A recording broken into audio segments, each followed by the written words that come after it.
Welcome to Driving Forward Podcast. It's November 20th. Whether you're joining us live or listening on one of our 18 platforms, including Wreaths Across America Radio, where we broadcast every Tuesday evening from 7 to 8 p.m. Central Time, we appreciate your support. Next week, we're rerunning an episode from last summer where Kyle Kotke from Kotke Trucking and I talk about ATRI's 2025 operational cost of trucking. We were just talking internally about how this episode, several people had asked for a follow-up on that, and we'll have to reach out to Kyle and see if he wants to come back on to talk about the year end and what he's thinking about for 2026. I always love chatting with Kyle. I was actually just had another customer who brought up this episode and brought up Kyle. So very, very interested in that. But the following week, December 4th, I'm actually going to Omaha to visit my friend Charlie Dehoney. Charlie's the CEO of Upwell. Charlie has a long history as a leader in transportation and logistics, and he's now leading Upwell, a solution that's optimizing cash flow and just generally overall freeing up time in the back office for your team to do something more productive. And if you don't know Charlie, you're definitely going to want to tune in on this one. He's a wealth of knowledge. He's been around in the industry as long as I have, and him and I always have great conversations together. So that's going to be a really good one, especially in person. Following that, we have, continuing on actually still, the Project 61 Step Up Challenge is deep in. So we're coming up on the wrap up of the first month. It started here in November. And we'll be meeting with, on December 11th, Jeremy Reamer and Dr. Mark Manera. Actually, I just bumped into Mark at Trimble Insight. And, we've been bumping into them everywhere here through this conference season. They're all over the place. Both of them were at ATAMCE just a few weeks ago. So it's been nice to spend some time with them. And we'll be able to chat how everything's going here December 11th. Additionally, on December 11th, we have another Minnesota Great Freight Gathering. That will be at the Forgotten Star Brewery in Fridley, Minnesota. So put that one on your calendar. Come on out. We'll do another networking event and ring in December. So also that'll be the last one of this year. There will be one in January as well. The one in January will be a dry January, so it'll be a mocktail setup. We just got back from Trimble Insight. We're going to talk about that first on this episode. So excited about that. But, that one had a lot of energy to it. But I'm very excited to go through that with the team that we have on today. Manifest 2026 is following up for next year. Then also, it's February 29th through 11th at the Venetian Resort and Casino. We're expecting 7,000 innovative people this year, including 2,000 shippers, 1,500 startup and investors, 400 speakers from over 60 countries. And we're putting up a freight movement event February 9th. We'll have details out soon. If you'd like to join us, use our discount code and let us know you'll be using it, and we'll love you. We'd love to see you there. So if you're interested in supporting our event, reach out to us. We'd love to chat with you about it. That event code gets you $200 off. I think the cost of Manifest will be going up here shortly. So use that if you can. The Minnesota Truck and Toys drop-off is happening as well. So that wraps up. Well, I don't think it wraps up entirely. They still take some donations. But they want you to drop off by November 26th at these locations. So for those listening in, Bay & Bay, Blaine Brothers, Kotke Trucking, Lawrence Transportation, North American Trailer, Nuss Truck and Equipment, Ream Kenworth, Steve Yagi Specialized, Steyr Transportation, United Trailer Leasing, and Volk Transfer. Also, if you would like to make a cash or credit card donation and don't want to take it to one of these locations, let us know. We will do so on your behalf and get it there for you. So feel free to reach out to us, and we will take your payment and make the donation on your behalf. So with that being said, we're going to bring on our panelists. Actually, we have Chris DeMillo, and we're someone we didn't expect to bring on, but we brought on anyway, is Susan Mayo from the team here as well. So, Chris, why don't you do a quick intro and tell us about yourself? It's been a little while since you've been on the show. Thank you, Nate. Hi, Susan. Hi, everybody. Chris DeMillo here with Leonard's Express. I'm the VP of IT. Been with the industry over 20 years. Happy to be a part of this. Great friends with Nate and the rest of the industry family. I too was at the Insight show, and I agree with Nate that there was a lot of energy, a lot of great conversations, a lot of great tech. So excited to continue momentum coming out of that. Great having you here. Susan, how about yourself? Yeah. Hey, Susan Mayo. I'm the director of sales for GLCS. I've been here for about 4 years now. Seems like longer because I've known Nate a lot longer and Chris. Been in the industry for about 33 years, and it's great to be here. Awesome. Appreciate you both coming on.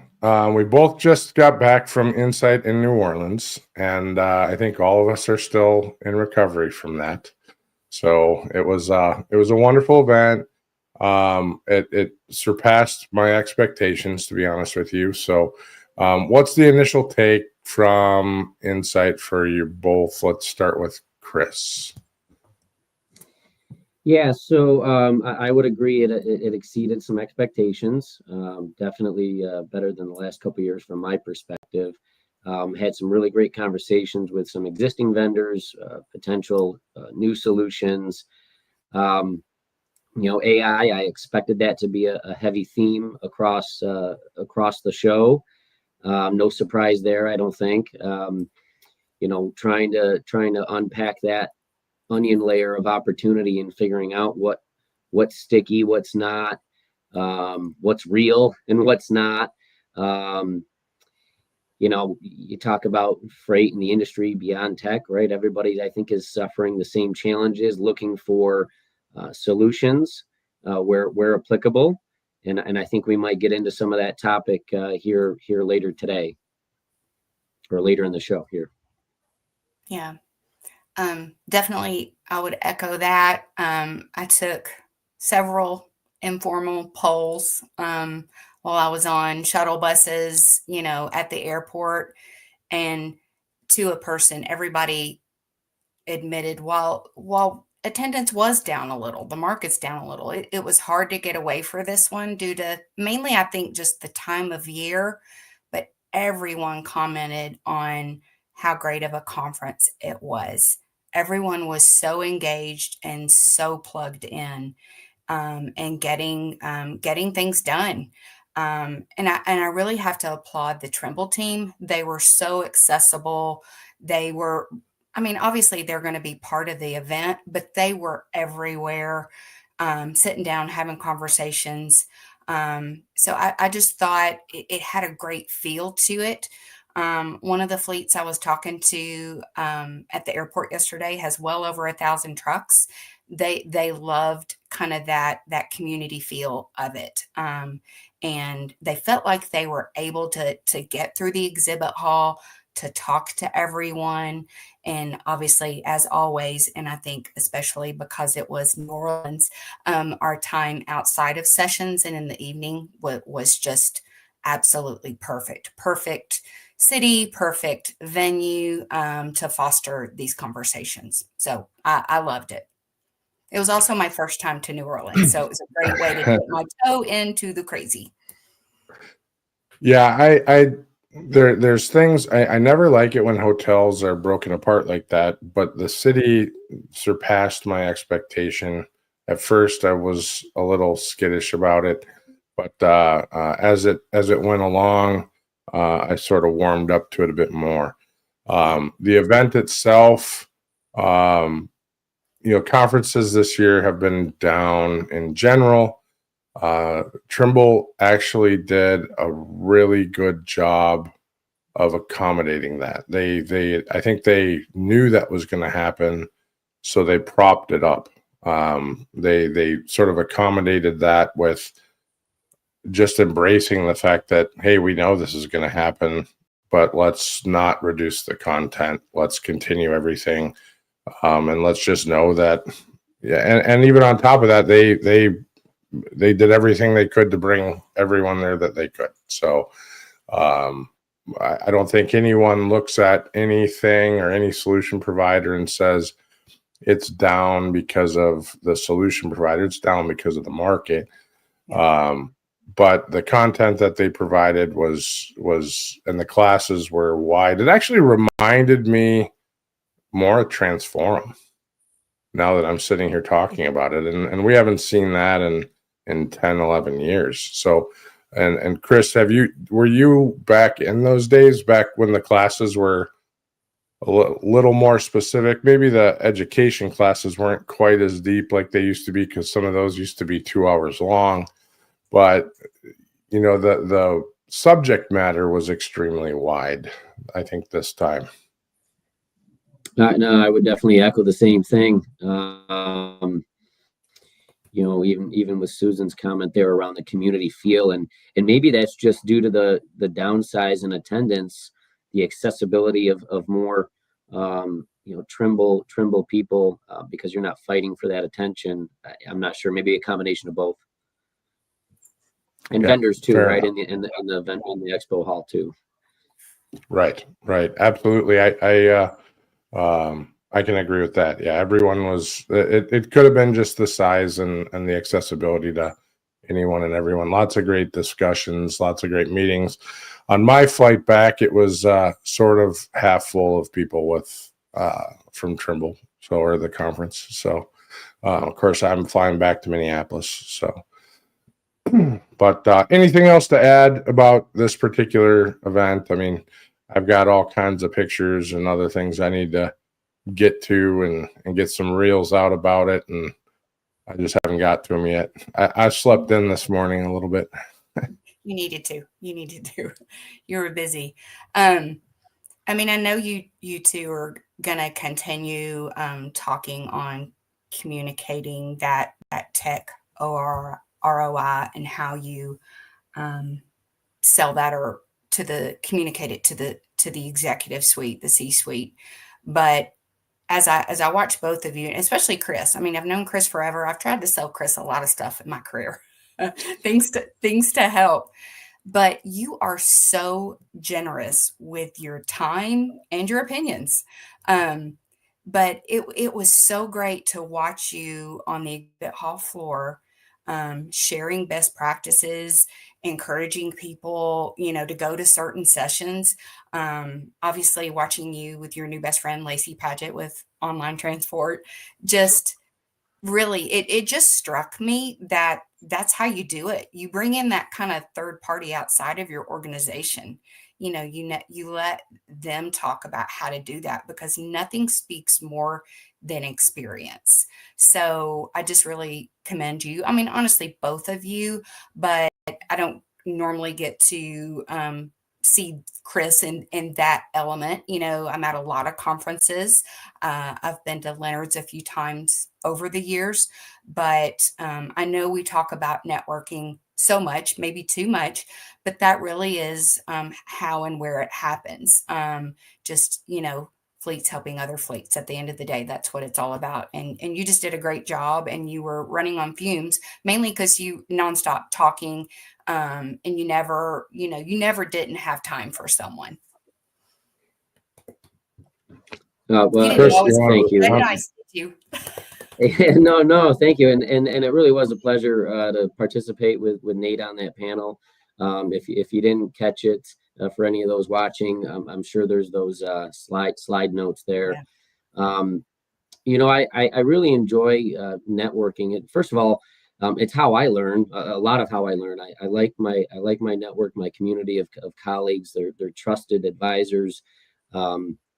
I have many of them on text message threads, and I'm happy to be part of positive change. I'm happy to be part of innovation, right?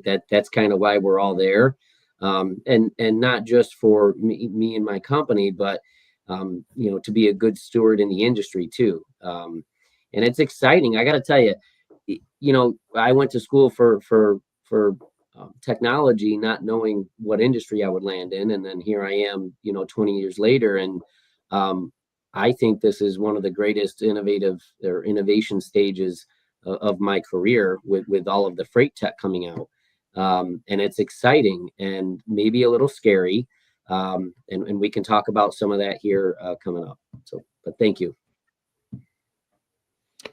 I appreciate that, Chris. That's it is a stage, and I speak to people in the medical industry, and I speak to a variety of industries, but most specifically medical, field service, and retail, and obviously supply chain.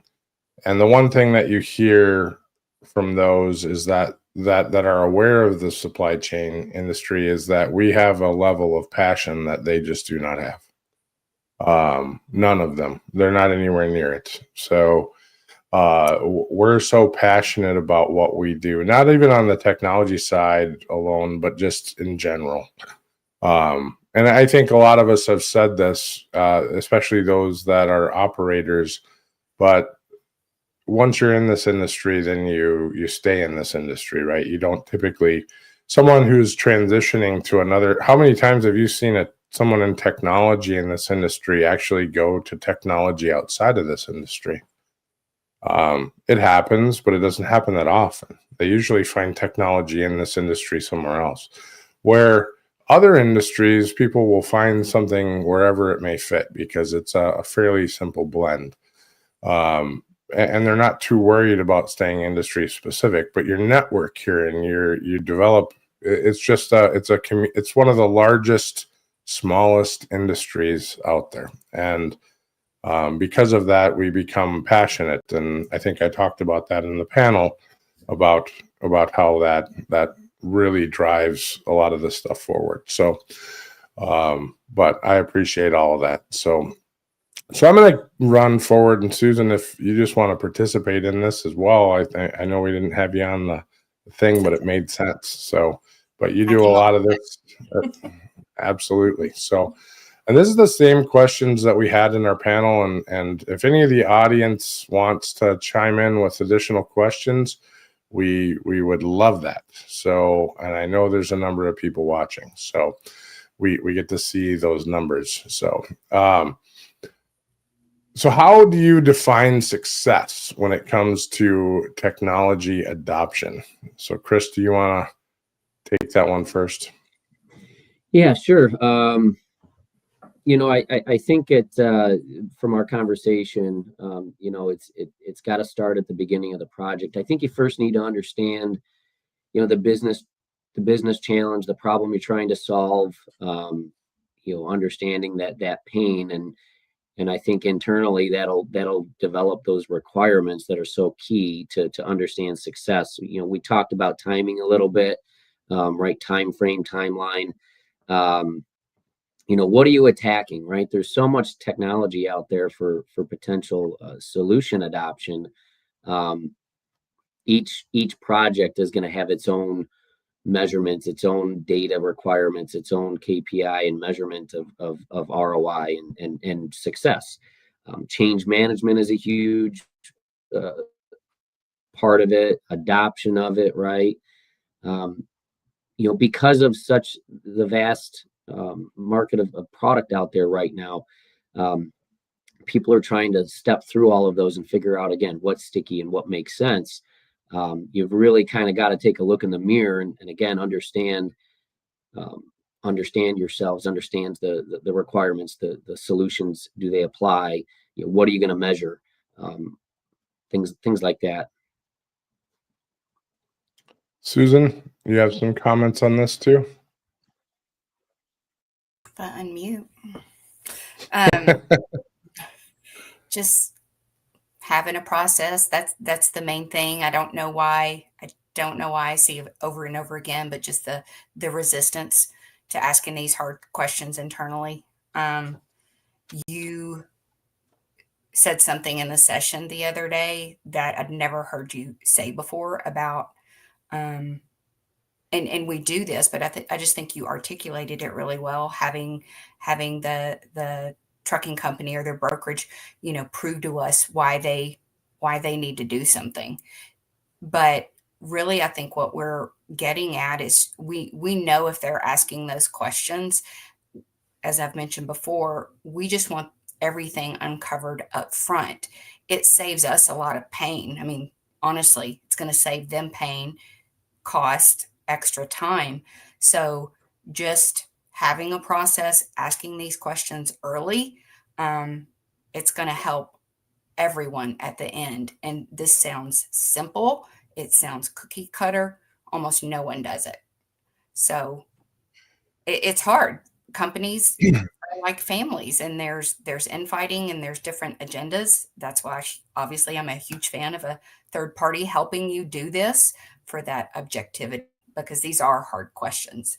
I mean, Trimble even talked about it in their opening session or opening speech. Sometimes we have to do uncomfortable things to get where we need to go, and these conversations can be uncomfortable. That's very true. I mean, they're always uncomfortable because it's change, and change is uncomfortable until change becomes part of your organization. It's pretty rare to find an organization that's comfortable with change, and especially in this industry, it's almost impossible. So so once again, the question is how to define success when it comes to technology, or how do you define success when it comes to technology adoption? And, one of the most common issues in this industry is that we don't actually define what a project success is before we start it. We just think it is. We're going to implement something as the success. That may be a process, that may be a piece of technology, that may be, fixing something, whatever it may be. But we just say we're going to do something, but we actually don't write it down. We don't get together as a group and say, here's the 20 things that we're going to accomplish through this. And this is commonly found in what would be called a project charter. And many companies don't do this. I would say 95 or more out of 100 projects don't include a project charter. The larger the companies that you work with, they may define a project charter. So, but regardless, if you don't want to go through this whole project methodology, you just can define what your success criteria is. So, but to Susan's point that she was saying, we typically will challenge you and say, why do you even need to do it from the first place? And, to prove to us that this is a good thing for you. So before we're even going to move forward, because some companies just like shiny objects. And that sounds strange, but I have some of my best friends in this industry just will buy stuff because it's pretty. And then they don't have that. So define what you're trying to get to, define what makes it successful, and then lock that list away and don't let it change. So then if it does change, the other list that you create, so you have your original list that you never touch. And this is something that we didn't talk about in the panel, but lock that original list away. And then you may have addendums come to that list later that will adjust as the project goes. But somewhere down the road, you can go back to that original list, especially if that project is a year or two long. And you can say, did I actually hit my original project success criteria, or did I not? And that can tell you whether or not you can be happy. Because sometimes projects are difficult and complex and problematic. And you might think that you're not achieving, positive impact with it. But if you go back to the beginning and say, these are the 10 things we wanted to accomplish, as opposed to the 30 things that eventually evolved to, you find out that you actually did it. But if you don't take that first process or first step, you're not going to get there. Anything else on that question? Once again, how do you define success when it comes to technology adoption? All right. The next one is, what are the most compelling ways to quantify ROI for technology, especially for solutions like TMS, automation, or predictive analytics? Chris, I'm going to hand that one to you again. Thanks, Nate. That was I do recall this on the panel the other day. It was a pretty involved conversation because there's a lot. Again, I think it depends on the solution and the business problem you're trying to solve.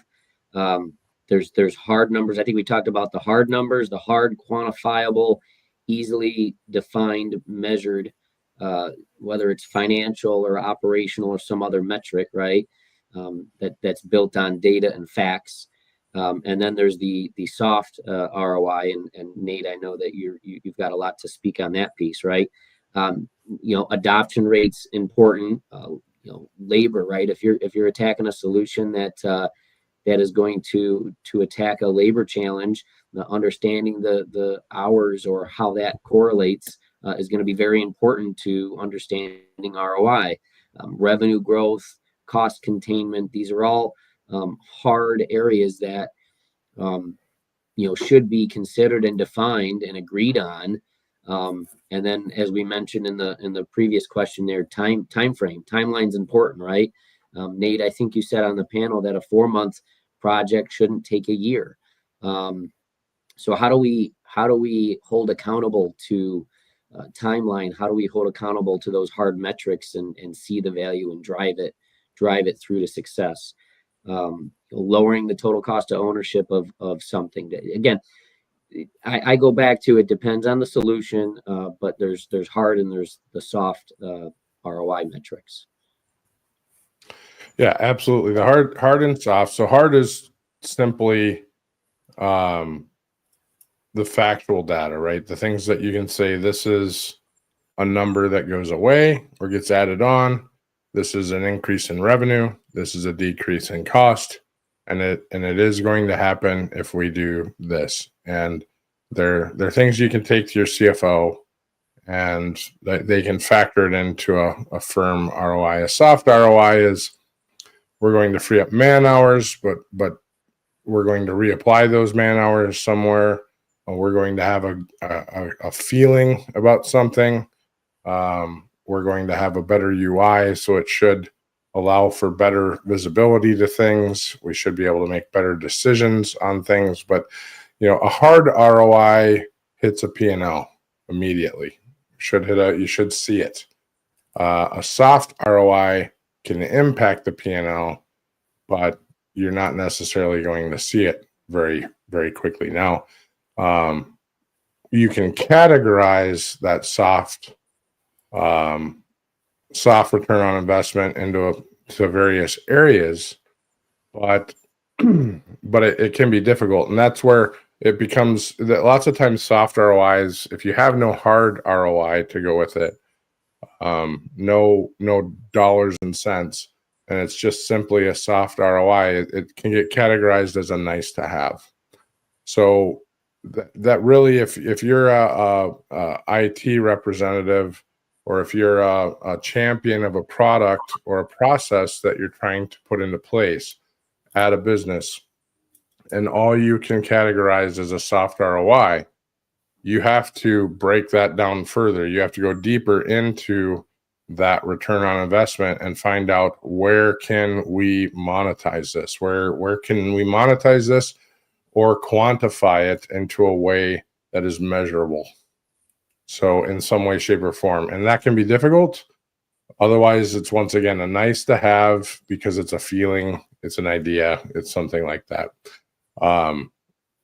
So we talked a lot about, calculators. Lots of times vendors will present you with their own ROI calculator. Those are fine, but I strongly recommend that you do your own math and compare it against theirs. We talked about, a few things along those lines. But the other thing that I said during this was, if you have difficulty quantifying your return on investment for a piece of technology, try shutting it off. So, if you have current technology, so I think one of your answers were, one technology is never going to pay for, or potentially may never pay for itself. Well, my answer to that is then try shutting it off and see what happens, and some, it may never pay for itself because in theory, technology does not make dollars, right? The people that are running it. And that's not a debate to me. I mean, you're 100% correct. The technology typically does not make the dollars. But if you don't have the technology, your business can shut off. So the reality of that is what happens if some of these things go away? And there's truth to this, though, because if you do shut it off, let's say it's not a pivotal piece of software and you do shut, it's just a bill you're paying every month and you do shut it off and no one notices, it's just an expense you're paying on a monthly basis that you don't need. And there's lots of that happening at carriers and brokers throughout the US. Lots of small solutions that you're writing checks for, potentially, that are just legacy pieces that are hardly being utilized, that could just go away. So with that being said, if anybody has any questions, queue them up. And we're going to go for a quick break here. We'll be back in a couple of minutes. Actually, before we do that, Susan, did you have anything to comment on that? No, I can't improve upon either one. No, you both nailed it. All right. So we'll queue up any questions, send them on in, and we're going to go for a couple-minute break here. If your fleet's downtime looks like chaos, you're missing out on GLCS. In the time-critical world of trucking and logistics, every minute counts. Meet GLCS, your expert partner in managed IT and technology services. We integrate seamlessly with your team, bringing seasoned IT professionals with deep trucking and logistics expertise. Imagine your software updates running smoothly, complex issues resolved quickly, and operations humming with efficiency. GLCS has your back. Our support doesn't just fix problems, it prevents them with our industry connections and proactive approach. We keep your trucks rolling and your brokers working. Think of us as the added resource your company needs to unleash its full potential. Visit glcs.net today and keep your business driving forward. GLCS, where efficiency meets expertise.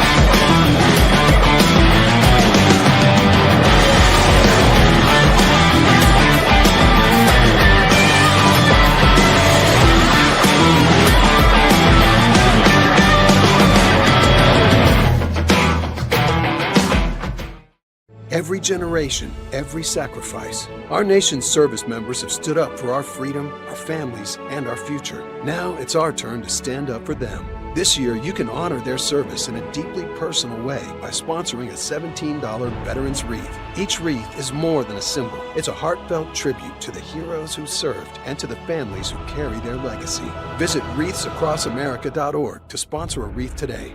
This isn't just a wreath. It's a personal gift to an American hero. And we are back. All right. Next question. How can tech leaders tailor their communication styles when presenting to different executive roles? So that would be like a CFO, COO, or owner. Chris, I'm just going to keep lobbing it to you first. So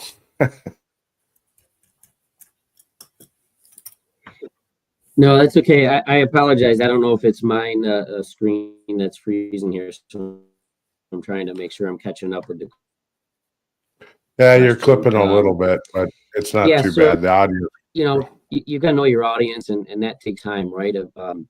When I'm presenting a solution to the financial side of the house, it's very hard facts numbers. It's either revenue growth or cost containment. How's it going to pay for itself? And analyzing the opportunity that way. Where compared to when I'm talking to my CEO and ownership, it's a very different conversation. There's culture. There's people management. Change management is a huge component of any investment, any change, right? Really. And we are getting better at that with every tech investment or every internal structure change or development of strategy, right? But the facts are important. You've got to have a clear strategy. I think clarity and transparency and communicating the why is important, not just at the executive level, but all the way down through the organization. People want to know why. It's very important. So I think from the IT side of the house and where I'm pretty fortunate is really understanding the business strategy too. There's got to be alignment in roadmap and strategy. IT can present solutions all day long, and I'm guilty of it. I love technology. I do want to go buy a whole bunch of different things that are really cool, but it's trying to figure out timing, trying to align with what the business evolution is. So I think that's important for any IT leader that's going to be going to talk to ownership or the executive team is alignment. Susan, you have, Yes, go ahead. and Chris said in the session, just being able to explain it quickly. If you can boil it down, like say a minute or less, I mean, it just shows how much you understand it. Play devil's advocate with yourself, but practice that. You may be dealing with someone who doesn't have a ton of time, but more than that, if you can boil something down, that just shows how much you understand it and the why behind it.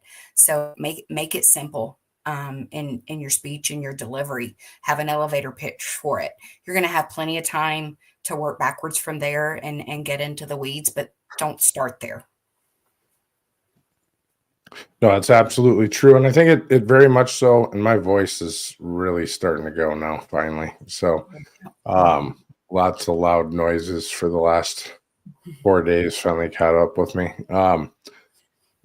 Depending upon the size of the company that you're dealing with, it certainly impacts the role that you're chatting to. So a CEO of a $30 million company is going to be different than the CEO of a $1 billion company. The CEO of a $1 billion company, you may get an hour-long meeting with, but you really only have 10 minutes. You get a 10-minute effective pitch, and if you don't have, that's internal or external, it does not matter. If you don't have their attention in 10 minutes, you don't have their attention. If they choose to stay for the hour or pay attention for the hour, that's up to them. Where a CEO of $30 million company responds differently, that's typically their business or something like that. So you're going to have a different type of presentation there. So when you're tailoring the way that you communicate to the different roles, certainly a CFO is going to want to see that hard ROI, and you're going to come in more with a numbers-based presentation than with a COO who's going to be more open to a soft ROI because they're going to be more emotional about it and more wanting the feeling. I want my drivers to be happy. I want my dispatchers to be happy. I'm not so worried about the numbers of it if it has a better look and feel, if it has a more if it seems like it's more streamlined and it makes the business better, even though it's harder to quantify. So as you kind of go through, the CEO, depending upon the role, is going to be somewhere in the middle, unless they came up through finance. Some of them may end up being more numbers driven. But that being said, you have to have more of a balanced discussion with a CEO. So absolutely, you end up changing the different communication styles. So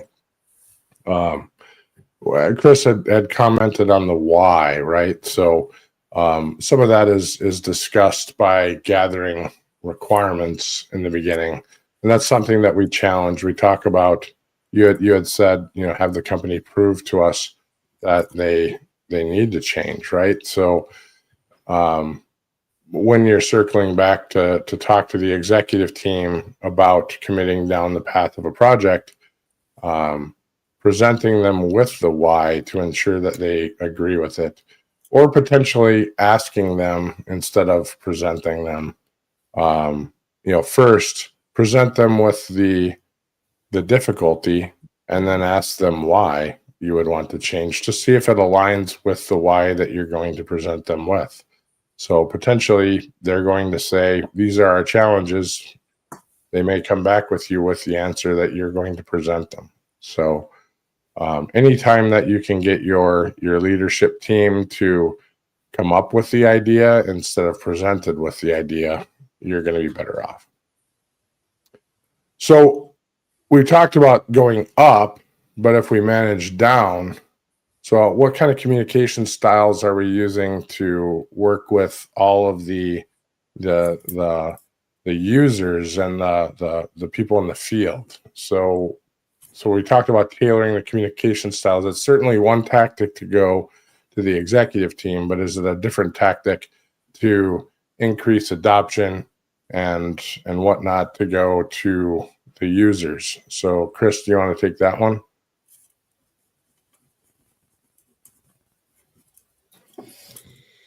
Yeah, sure. So, for us, and probably like most organizations, right? You've got to build that trust early. There's got to be a clear message.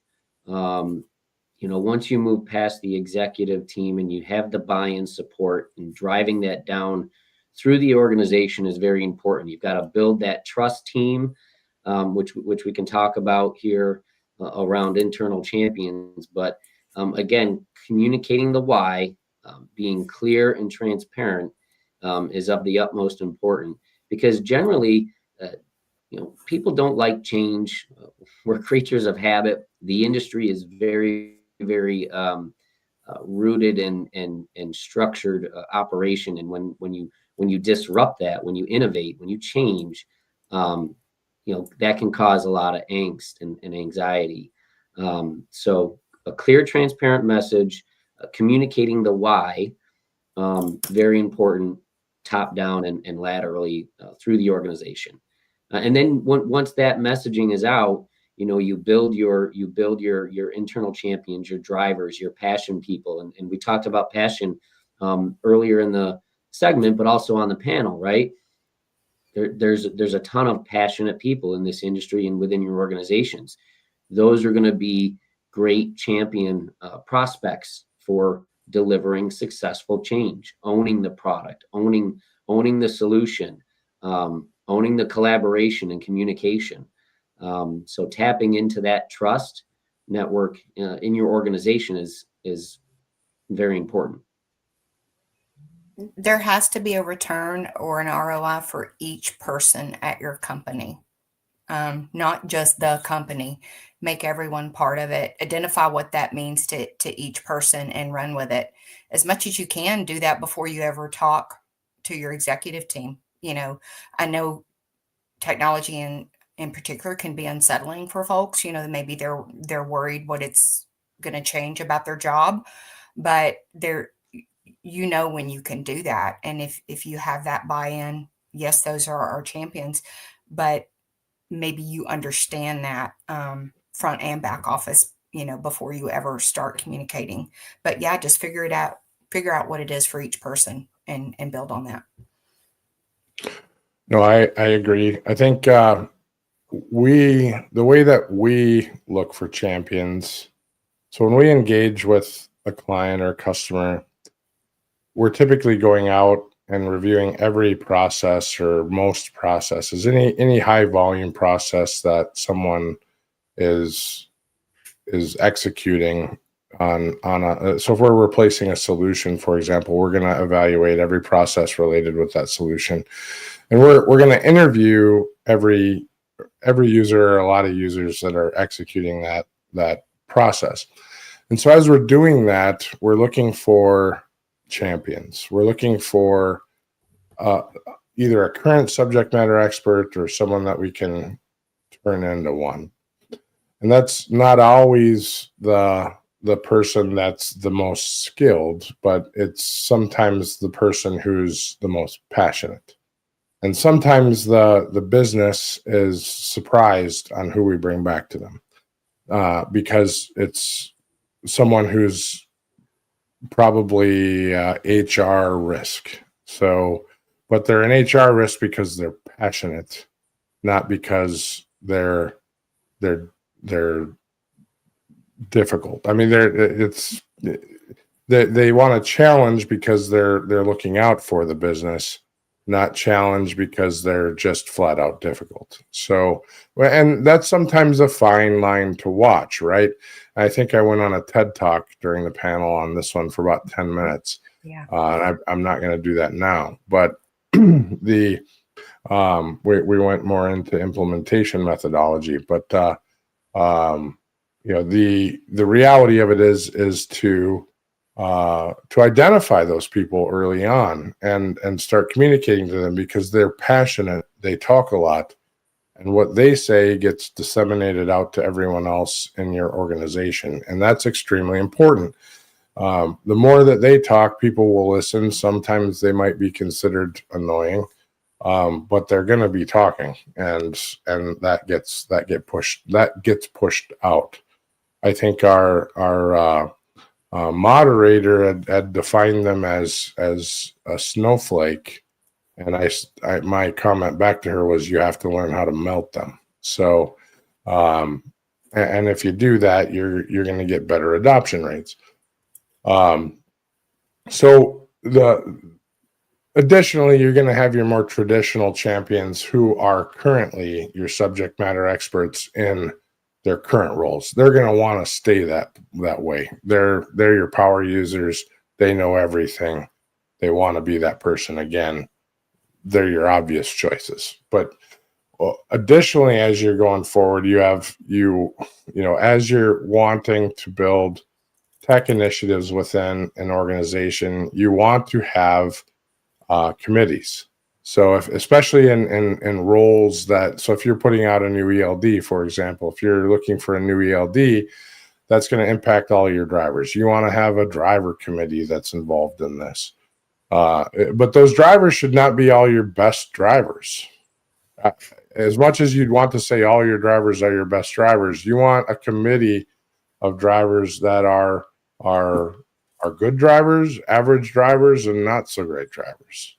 So that is the dichotomy of your fleet. You have all of those. So, and if you do that, you're accommodating for all types, and you're getting feedback from all types. And that's what you need to be able to account for. So, and you do that with any and all types of initiatives in the organization. Same thing with order entry or maintenance or whatever it may be. You have anything to add to that now, Chris? No, Yeah, I Leonard mean, does this really well. just about building internal champions. Or anything. I mean, I have other questions, but if you want to circle back on that. I think it's also important to call out the empowerment factor, right? We want to empower the people, whether it's the champion or the cross-sectional team. You want to empower them with training, knowledge, roles, responsibilities, and measure the success, communicate the success. Incentivization sometimes can come into play depending on the change in the solution adoption there. Relationship building is extremely important. This entire industry is built on people and long-standing relationships. So doing that through the organization, not just executive leadership or otherwise, but even through the project, when you name that success team, that strike team, getting those people collaborating, getting them collaborating internally, getting them collaborating with the vendor or with whatever solution that you're implementing, because that's going to really drive the long-term success. Technology, and I'm finding this out, in my career still, right? It's never set it and forget it. You're never done tweaking and improving. It's that continuous improvement, continuous innovation. So keeping that strike team, that collaboration team engaged throughout that entire cycle, post implementation is absolutely important as well. Very good. Susan, did you have something more? No, I love the committee concept. I love working with companies that identify that team that has every department and role represented. Doesn't have to be everybody at your company, but it just goes so much more smoothly. One of the things that I like to do, and I know we do, is, early on, asking the group the last thing that they implemented. When's the last time you had to change, and how did that go? It just really sets the tone to get everyone thinking about how this thing, this project, whatever we're talking about doing, is going to go better. But that can be an interesting question, or I can get interesting answers on that. But really, let's back up, and maybe it's been a while. So I think again that can help build those people, because it kind of puts everybody on their best behavior, so to speak, going forward. It's surprising what sort of answers you can get on those. We've had answers like 20 or 30 years come out of those. So only minor change for multiple decades. And even to Excel. Yeah, right.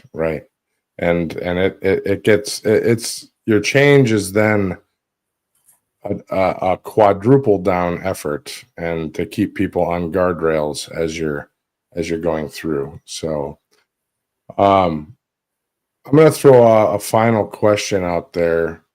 What metrics or feedback loops do you rely on post-implementation to ensure that technology keeps delivering value and doesn't turn into shelfware?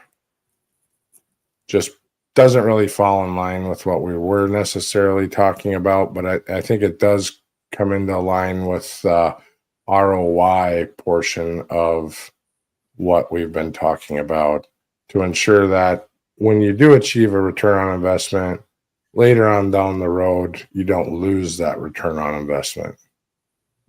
So Chris, you want to take that? That's a good question. I think, pain, I don't want to use the word pain, but the thing I can think of is postmortem and the pain of, is there, after implementation, and maybe you're hitting some metrics, right, that you're seeing ROI, how is IT being brought back into the mix, and for what reason, for this pre-delivered solution, right? Did something change in the business that hasn't been communicated? So where I'm going with that is just really understanding change as it relates to the successful solution you've implemented, right?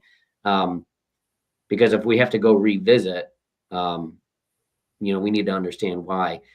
I guess understanding hard numbers, because at some point, and we've talked about this with a couple other opportunities in the past here, right? Whether it's efficiency gains and fuel economy or some other areas of opportunity. Sometimes you're going to max out. Sometimes you're going to peak at whatever return efficiency gain, whatever that threshold is. So sometimes maybe you're not going to be able to continue to drive those gains higher, but it's maintaining, right? So then you measure relapse, you measure that over time, because if you peak in your solution gains, but you're able to maintain, well, that's your savings, right. That's your ROI, continuous ROI, right? That's baseline. So I think that's important, as measuring that stuff over time, because you got to understand the impact, right? Again, depending on the facts and the data of whatever you're implementing, there's going to be the gains aren't infinite. And we've learned that with a couple different, solutions, and we're trying to figure out baselines or leveling up. What's the potential, understanding potential, and then changing the organization, right? You deliver the solution, you set it, it's running great.